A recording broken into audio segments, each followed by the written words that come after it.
স্বামীর সঙ্গে ঝগড়া করে বাবার বাড়ি চলে এসেছি। আসার সময় আবার উচ্চস্বরে বলে এসেছি, তোমার সংসার আর করব না আমি।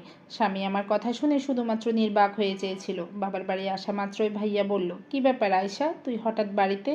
আমি বললাম, কেন, কি আসতে পারি না নাকি আমার আসা বারণ আছে? আরে সেটা বলি নাই, তুই তো আসার আগে বলে আসিস, আজ বলে আসিস নাই, তাই জিজ্ঞেস করলাম।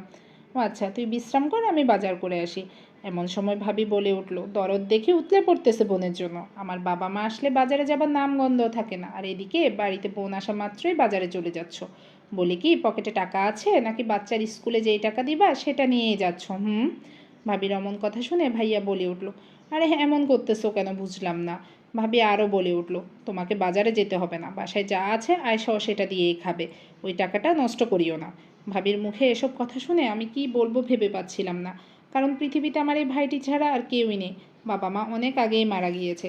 এসব কথা শুনে তখন আমি বললাম, থাক ভাইয়া, তুমি আর বাজারে যেও না, আমি থাকার জন্য আসিনি, এদিক দিয়ে যাচ্ছিলাম তাই ভাবলাম তোমাদের একটু দেখে যাই। এখন তো দেখা হলো, আমি চলে যাচ্ছি। মানে এখনই চলে যাবি?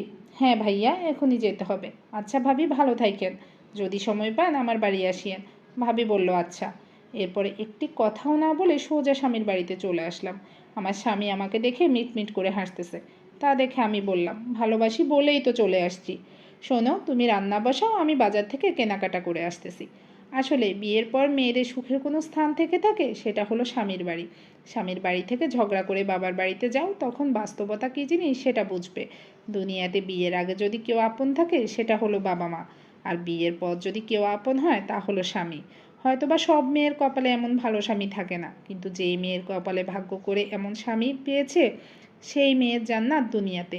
আসলে জীবনে সুখে থাকতে না ভালো একজন জীবনসঙ্গী হলেই যথেষ্ট। গল্পটি সংগৃহীত ছিল।